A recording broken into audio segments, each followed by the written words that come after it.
Welcome explorers, it's Alistair from Abandoned Scotland here, and today we're going to take a look at Balintore Castle. This is a place that's been saved from ruin and it's currently been restored to its former glory. In early 2016 we were invited up to the castle just to see for ourselves how the restoration project was going. As we drove up to the castle, the small winding country road really built up the anticipation. As you approach the castle, you can see it sitting on the side of the hill looking down upon your typical Scottish glen. It's quite clear that building work is ongoing immediately, with scaffolding surrounding one corner of the castle. Looking past the building work, whilst using your imagination a wee bit, the castle does have a pretty breathtaking appearance. David, who is the current owner of the castle, gave us an extensive tour around the place, showing us the work he's carried out with the help of a number of volunteers. A number of the internal floors were almost unusable, so quite a few of them have been completely removed and replaced, giving the castle a number of rooms which are almost habitable now.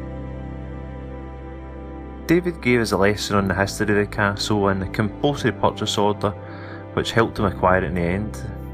David's enthusiasm for the project is pretty infectious.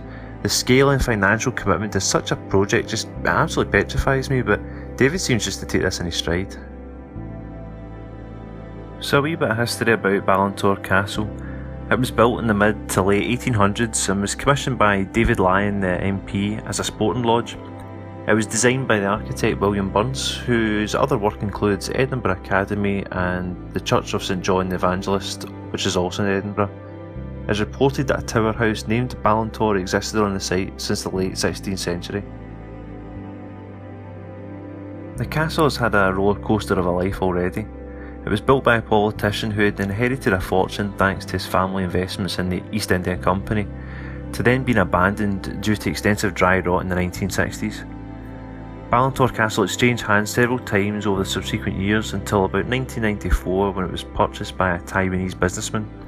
The initial reports were favourable that the castle would be saved, however the years drew by with nothing being done to try and salvage what was left of it. The castle was badly vandalised and the roof was long since watertight, with the lead stripped from every and inaccessible part of the castle. As a result, one of the main features, the huge bay windows on the east side, collapsed and was left to lie as rubble just next to the building. A few years later there was a glimmer of hope for the decaying structure. The council issued a repairs notice on the owners from the Far East, however this went unanswered. The council then attempted to compulsory purchase the castle, which after a few years of objections being made and withdrawn, eventually went through.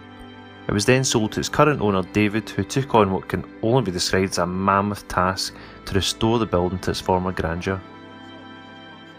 The main hall of the castle is a massive room as you'd expect from any typical Scottish castle.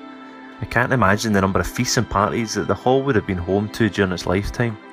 It's certainly one room that I'll be definitely looking forward to seeing once the restoration is completed.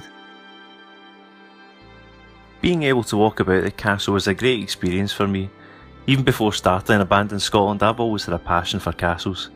I visited a lot of the average tourist haunts, from Edinburgh Castle to Stirling and even Doon Castle, but being able to wander around a place that not many people have seen is always a bit of a thrill. I think it's very important to remember that there are so many other castles around Scotland that are unheard of or have just been forgotten. I'm glad Balintore hasn't truly fallen into one of those categories now.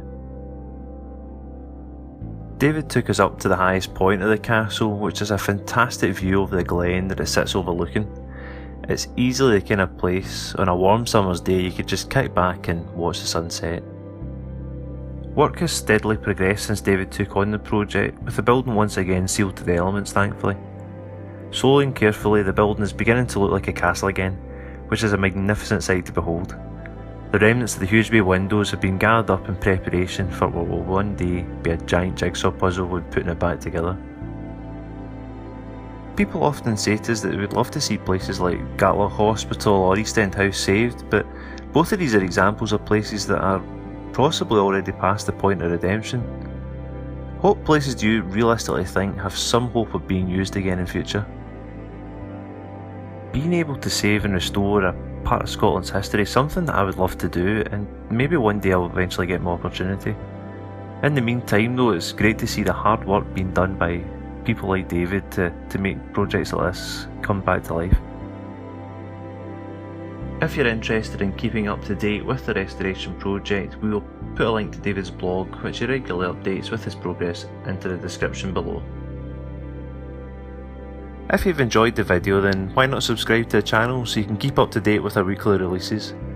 In the meantime, you can check out our website at abandonedscotland.com, where you can see all of our videos and photographs in the one place. If you're interested in some art for your walls at home, we also have a limited run of prints available in our shop of a variety of locations we have visited. We'll put a link to that in the corner so you can see the images that are available. Thanks for watching the video. Remember to stay safe when out exploring, and we'll see you on the next one.